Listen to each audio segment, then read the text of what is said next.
আমি ইতিপূর্বে অনেক ভিডিওতে বলেছি, বিজেপি হলো একটি বাংলাদ্রোহী দল, অর্থাৎ বাংলা বিদ্বেষী একটি রাজনৈতিক দল বা একটি সংগঠন। এরা স্বাধীনতার পূর্বে এবং স্বাধীনতার পরে দেশের স্বাধীনতা অর্জন করতে বাধা হয়ে দাঁড়িয়েছিল এবং সর্বোপরি বাংলা যে বিপ্লবীরা ছিল বা মনীষীরা ছিল, সেই বিপ্লবী মনীষীদের এরা বিরোধিতা করে এসেছিল। তার কারণ জ্বলন্ত উদাহরণ হলো সন্দেশখালী।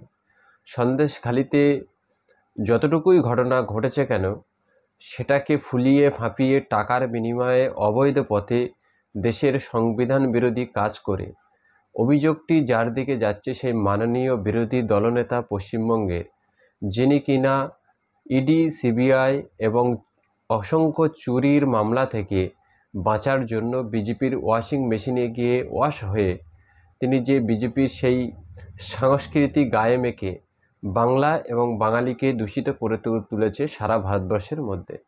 বিশেষ করে বাঙালি নারী সমাজকে অত্যন্ত খারাপ একটি পর্যায়ে নিয়ে গেছে মাননীয় বিরোধী দলনেতা। বাঙালি নারীদের অসম্মান করেছে, তাদের চরিত্র হনন করেছে, তাদের চরিত্রে কালিমা লিপ্ত করেছে, শুধুমাত্র রাজনীতির প্রেক্ষাপটে নিজের অস্তিত্বকে টিকিয়ে রাখার জন্য। এমন একজন বিরোধী দলনেতার বিরুদ্ধে অভিযোগ উঠেছে এবং যে মামলাগুলো ইতিমধ্যে সিবিআই এবং ইডির তদন্তাধীন রয়েছে।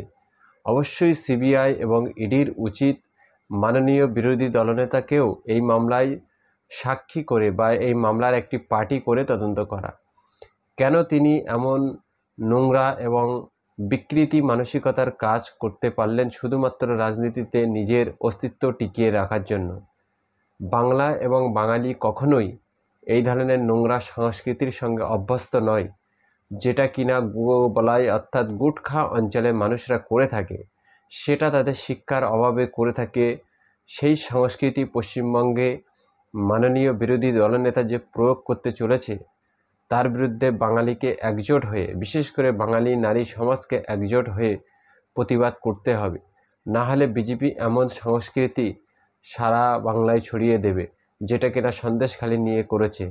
দর্শক, অবশ্যই আপনারা আপনাদের মতামত কমেন্ট বক্সে জানাবেন এবং বিজেপির বিরুদ্ধে ধিক্কার জানাবেন বাংলা এবং বাঙালি হিসাবে।